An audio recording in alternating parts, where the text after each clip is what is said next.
I'm working a lot with natural materials and with living things like plants and insects and animals. And for me, I think that comes from a background in being a real caretaker of many living things. So my sort of love of caring for plants and caring for critters and keeping insects is something that's really influenced my artwork.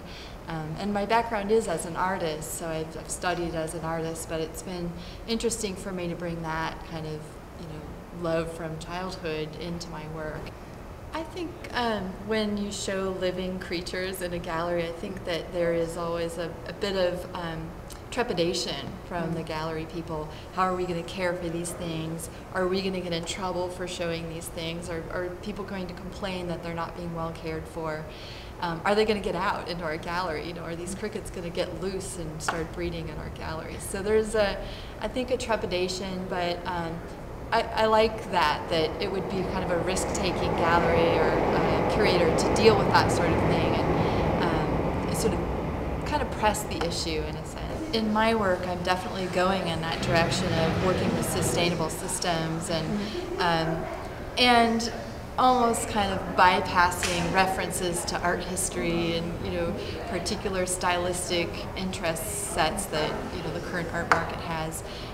Because I'm not interested in that kind of stuff. So, and also because, I mean, while I'm interested in that, I feel like it's very marginal. It's a very small section of the universe that I wouldn't be able to have a conversation with the everyday person on the street about. Whereas I can have a conversation with them about composting their kitchen scraps or, like having a table that would digest things for them. So I feel as though it's more relevant for me to go in this direction of sustainability and building kind of prototypes and systems for integrating sustainability into an everyday person's house as opposed to just an art curator or collector's kind of house. I'm thinking a lot more in my work about ways of actually doing things and instead of alluding to things or just drawing people's interest. I'm thinking about how in my work can I actually do things or incite people to do things and kind of get outside of just this realm of enjoying something. So for instance, the hermit crab piece is one where I think thinking about trying to solve an issue like the lack of hermit crab shells in the world, because humans like to go around and pick up natural shells, and that then makes it a problem for the hermit crabs who don't have enough shells to move into. So we've created a kind of a scarcity, and the project that I did with them, where I actually tried to design rapid prototype shells for them, is sort of a ridiculous thing to do, and it's kind of they don't really like any of the shells that I've designed for them, but doing that in the world and sort of doing that experiment, I think helps me to see, and maybe hopefully helps other people to see, that it's our actions of taking these natural things out of their environment, changing things, is something that actually has consequence. And for us to think that with technology we can actually fix all of this stuff easily is hubris. In fact, I think that technology can fix things, but it's a huge process of design and engineering that maybe we don't need to go down that road if we're just a little lighter on the earth. I've often thought about my work just as a prototype and build this prototype, think about it, play with it, dialogue about it. It definitely generates ideas and interest, and other people kind of, I imagine anyway, that other people are actually going to sort of do the producing some other time.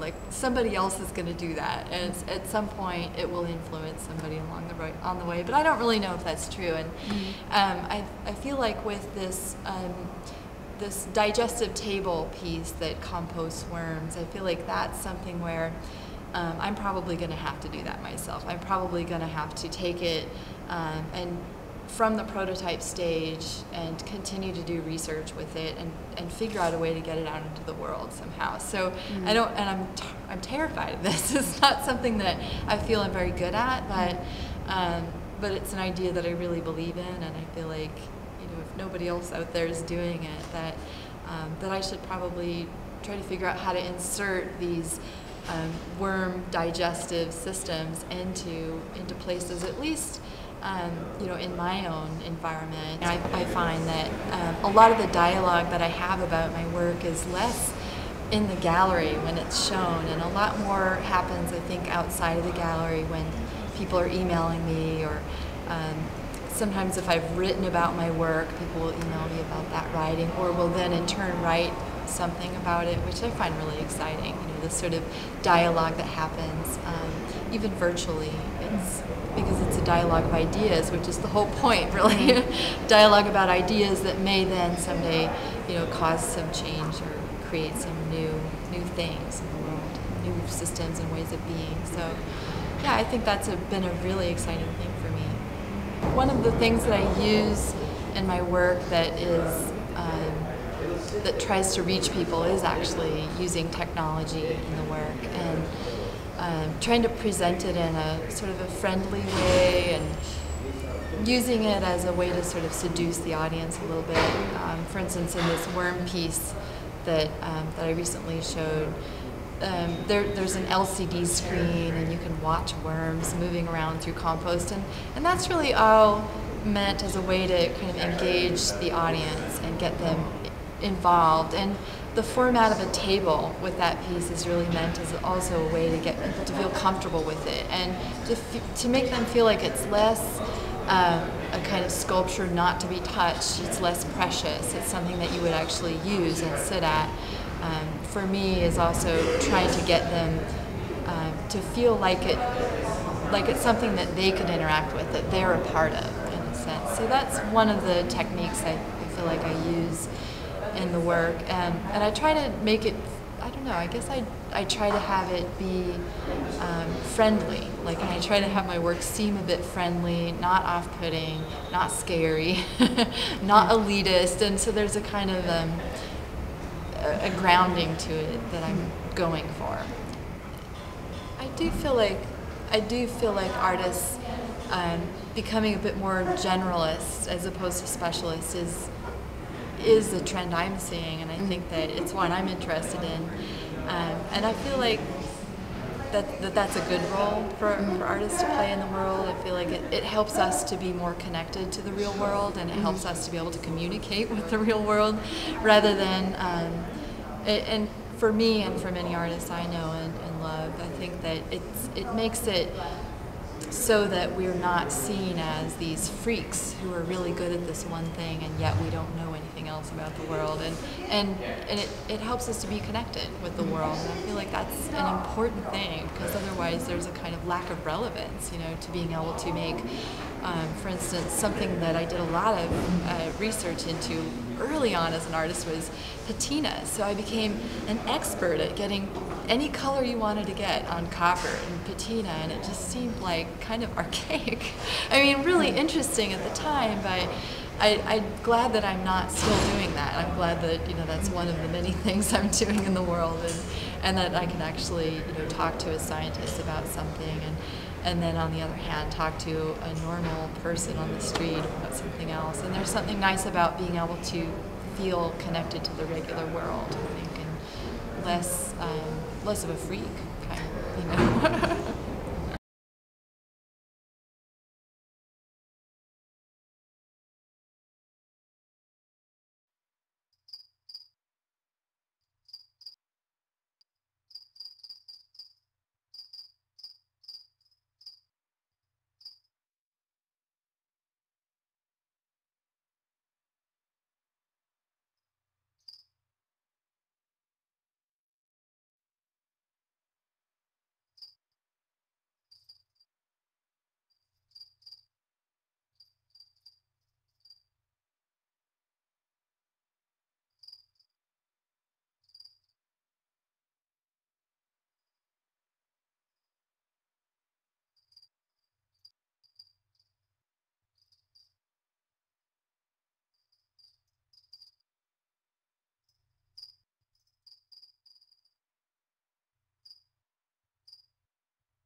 Prototypes for Hermit crab shells is a project created with Matt Dirksen, in which we attempt to design new shells for hermit crabs. Since hermit crabs cannot grow their own shells, they rely upon snails to produce the shells they use to protect themselves. They will move into a new shell when they grow out of the old one, or find another that just suits their fancy. It is our hope that they will want to move into the shells that have been computer designed and rapid prototyped especially for them. In this project, the hermit crabs are the ultimate judges of what works.